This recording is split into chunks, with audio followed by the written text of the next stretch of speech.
A big part of Grettir's story involves his encounter with these supernatural beings. And they are known as, in the saga, they're known as the Draugr.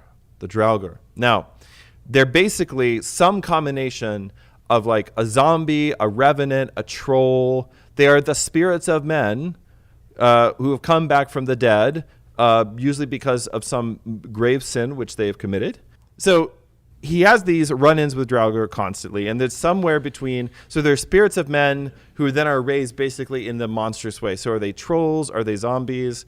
They don't exactly map to, like you could say like a D&D monster taxonomy, unless of course you're playing an edition that has Draugr, in which case there it is. There's the mapping. So there's one notable incident which occurs when he breaks into the grave mound of a guy named Karr the Old. And inside, he finds a hoard of valuables. He finds an ancient sword, which is actually very important for Beowulf studies because it's a heptasax. And he's attacked by the mound dweller. So he breaks into a barrow, and turns out there is a barrow wight. And who knew this could have happened? And there's no Tom Bombadil living in Iceland because Tom, honestly, just wouldn't like the winners.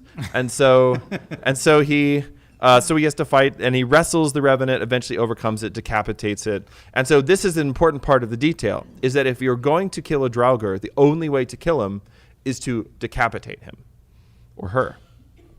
That's, it's a little, so like kind of Highlander rules, basically. Yes. Yeah.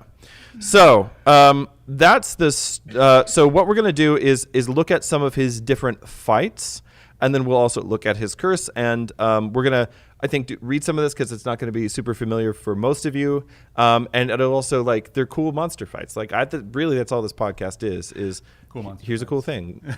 Let's read it together. So here's the context for the first fight. Grettir has just been outlawed for the first time following his mostly accidental killing of a man.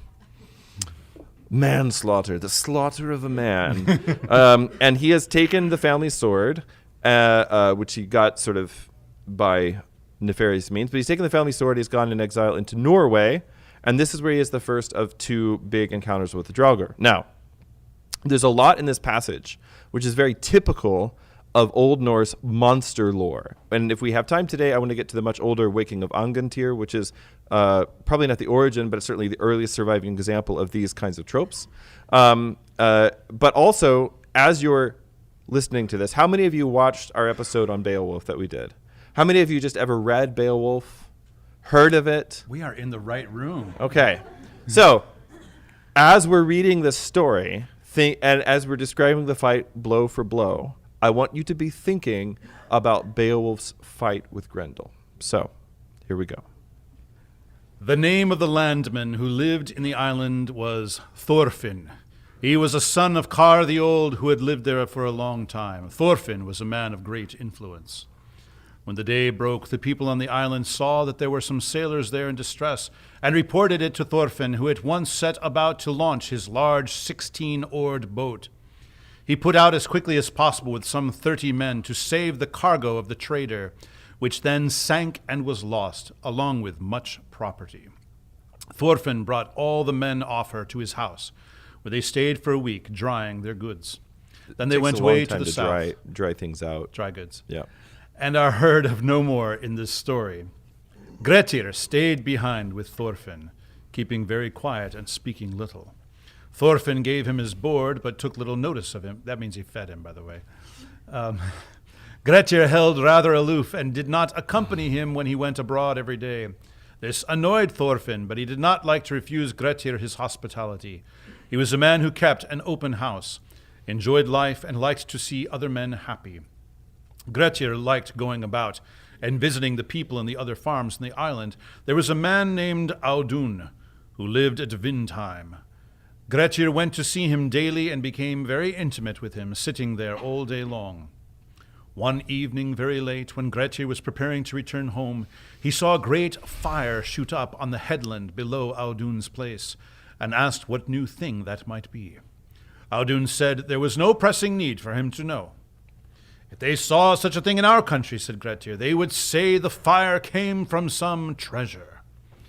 He who rules that fire, answered the man, is one whom it will be better not to inquire about. But I want to know, Grettir said. On that headland, said Audun, there is a howe, wherein lies Karr the Old, the father of Thorfinn. Once upon a time, father and son had a farm property on the island, but ever since Karr died, his ghost has been walking and has scared away all the other farmers, so that now the whole island belongs to Thorfinn, and no man who is under Thorfinn's protection suffers any injury. You have done right to tell me, said Grettir. Expect me here tomorrow morning and have tools ready for digging. I won't allow you to have anything to do with it, said Audun, because I know that it will bring Thorfinn's wrath down upon you. Grettir said he would risk that. The night passed. Grettir appeared early the next morning, and the bondi, who had got all the tools for digging ready, went with Grettir to the howe. Grettir broke open the grave and worked with all his might, never stopping until he came to wood, by which time the day was already spent. He tore away the woodwork. Audun implored him not to go down, but Grettir bade him attend to the rope, saying that he meant to find out what it was that dwelt there. Then he descended into the howe. It was very dark, and the odor was not pleasant. He began to explore how it was arranged, and found the bones of a horse. Then he knocked against a sort of throne in which he was aware of a man seated. There was much treasure of gold and silver collected together, and a casket under his feet full of silver. Grettir took all the treasure and went back towards the rope, but on his way he felt himself seized by a strong hand. He left the treasure to close with his aggressor, and the two engaged in a merciless struggle. Everything about them was smashed. The howe dweller made a ferocious onslaught. Grettir for some time gave way, but found that no holding back was possible. They did not spare each other. Soon they came to the place where the horse's bones were lying, and here they struggled for long, each in turn being brought to his knees. At last it ended in the howe dweller falling backwards with a horrible crash, whereupon Audun above bolted from the rope, thinking that Grettir was killed. Grettir then drew his sword, Jökulsnaut, cut off the head of the howe dweller, and laid it between his thighs. That is how you kill one of these. You cut the head off and you put it between the legs. Then he went with the treasure to the rope, but finding Audun gone, he had to swarm up the rope with his hands. First he tied the treasure to the lower end of the rope so that he could haul it up after him. He was very stiff from his struggle with Karr. This is where it's revealed that it's Karr the Old. Yeah. But he turned his steps towards Thorfinn's house, carrying the treasure along with him. He found them all at supper. Thorfinn cast a severe glance at him and asked what he had found so pressing to do that he could not keep proper hours like other men. Many a trifle happens at eve, he replied. Then he brought out all the treasure which he had taken from the howe and laid it on the table. One thing there was upon which more than anything else Grettir cast his eyes, a short sword, which he declared to be finer than any weapon which he had ever seen. It was the last thing that he showed. Thorfinn opened his eyes when he saw the sword, for it was an heirloom of his family, and had never been out of it. Whence came this treasure? He asked. Grettir then spake a verse. Scatterer of gold, 'twas the lust of wealth that urged my hand to ravish the grave. This know, but none hereafter, I ween, will be fain to ransack Fafnir's lair. Thorfinn said, You don't seem to take it very seriously. No one ever before had any wish to break open the howe. But since I know that all treasure which is hid in the earth or buried in a howe is in a wrong place, I hold you guilty of no misdeed, especially since you have brought it to me. Grettir answered, The monster is slain in the dismal tomb. I have captured a sword, a dire wounder of men. Would it were mine, a treasure so rare, I never would suffer my hands to resign. You have spoken well, Thorfinn answered, but before I can give you the sword, you must display your prowess in some way. I never got it from my father whilst he lived. Other than, just killing his father just now.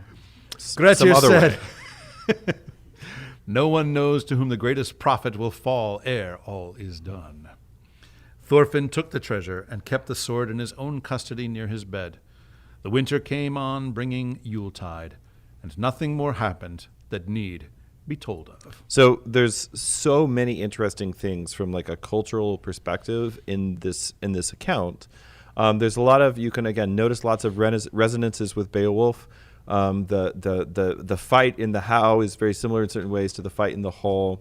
One of the other things that's in here, it's a very important trope. There's this kind of ambiguous role of grave goods in a lot of old Germanic stories. I'll give you another example for sort of, you can compare these two things. So in the Beowulf poem, as Beowulf is dying, he sends Wiglaf down into the, actually sends him down into this cave, which if you've listened to our episodes, you'll know was made by the giants before the flood. And so it's not a cave, it's like a underground palace. And he goes down there and he finds all this treasure, and he brings some of it up to show to Beowulf. And Beowulf sees that and he's happy, and he says, now I know my people will be taken care of because they're going to have plenty of gold when I die. And then he dies, and they take all the treasure and they bury it with Beowulf. Now, you sort of ask the question, why would they do that? There are a couple of reasons why you might do this. Now, the first reason would be if you, as a very greedy man, and this does happen in Icelandic sagas, leave in your will, I want these things buried with me. People kind of have to respect that, but you're basically stealing from your offspring. Now, they're not pagans, so they don't believe that he's taking these treasures to the afterlife anymore. But the idea is this is the idea that when you bury gold with somebody, it's no good to anybody. It's in a bad place. You actually shouldn't do that. That's not what money's for, right? The spice must flow. Yeah, treasure is for taking care of your people. It's for taking care of your family. And so it could have been the case that Karr was extremely greedy. And that is probably why he ends up being a monster. That's not a normal thing. Normally when people die, they just sort of die. The coming back to life and like haunting all of your descendants, it's an atypical situation, and it probably indicates, in this case, greed. Another reason you might do that, though, is that you say, nothing but harm will come of this gold. So if the gold comes from a harmful place, it's got some kind of a curse on it, Glamored. which seems to be the implication in the Beowulf poem. Or you just say, we don't actually have anybody who can defend this anymore. And so it's going to cause, if people find out we have this big unguarded treasure, it's going to cause a huge problem. So better to let the spirit of the hero guard it. Sometimes that could be the case as well. I think in the case of Karr it has to do with he was this very greedy man, and that is why he is reborn as a monster after his death. Or as St. John Chrysostom would say, the way you become a demon after death is by living like a demon before death. I saw somebody on Facebook today that said that's actually a heresy, by the way. So. Oh, really? Yeah. Yeah. If anybody's not a heretic, it's St. John Chrysostom. Yeah. Great question.